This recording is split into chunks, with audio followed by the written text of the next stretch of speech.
All right, so let's get started by building a, boilerplate React application. Let's see, we can do that by installing first Node.js, right, which we already did at the beginning of the semester.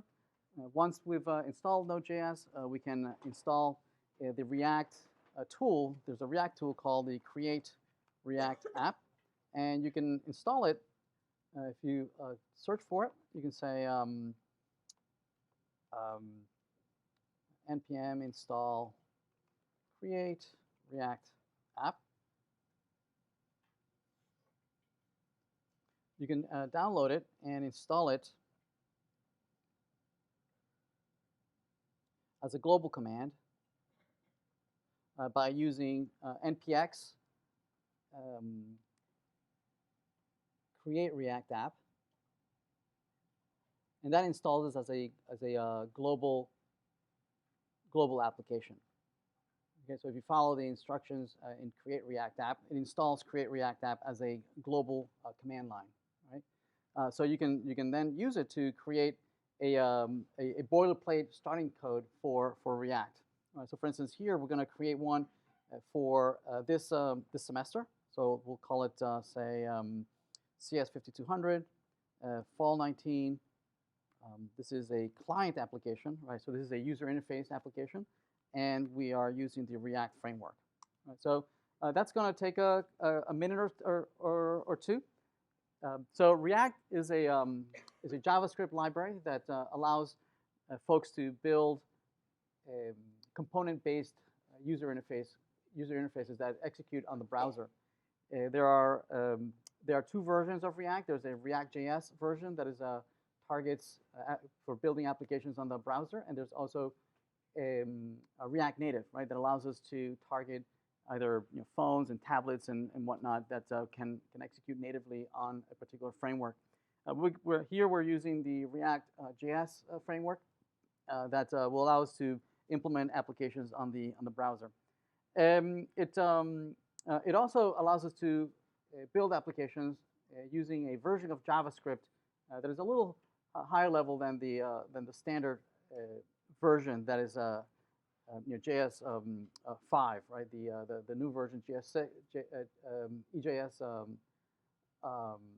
6 allows us to use classes and import modules and all sorts of really cool new features. Okay, so it looks like it's done. If we do an ls, we'll notice that we have this new directory. If we cd into it, it has created this boilerplate project for us, and we can start it by using npm. Remember that npm we installed last week. That is the Node package manager that allows us to install packages and also allows us to start or run tests or run the application if we cd into that project. To start the React application, we can say npm start. So this is going to start a Node server, which is going to host our front-end application, and it automatically launches the application on a browser. So it opens it up and points to localhost 3000, where our Node application is listening. There it is. So this is the boilerplate React.js application, and it tells us that we can start editing our application at app.js. We can open up our this application using our favorite IDE. Let's start IntelliJ. And from IntelliJ, we can then open up this directory that was created for us.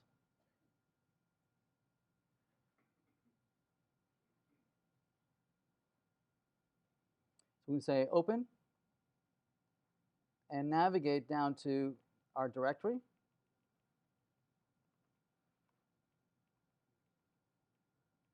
There it is, our React. So let's open that up. Say OK.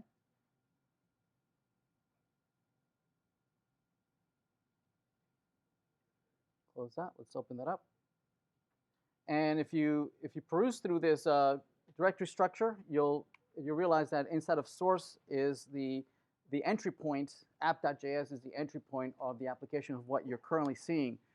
If we open that up, all right, we'll see that we have a header here, we have an image, we have a a paragraph, and we have a hyperlink, right? Which it's actually rendered right here, right? There's the image, there's the paragraph, and there's the link.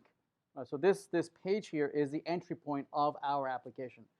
We can replace this entirely and just create our own content. You know, we can say h1 hello world. If we save that, it recompiles and redeploys the user interface, and we see that indeed we have a running user interface. Everybody okay?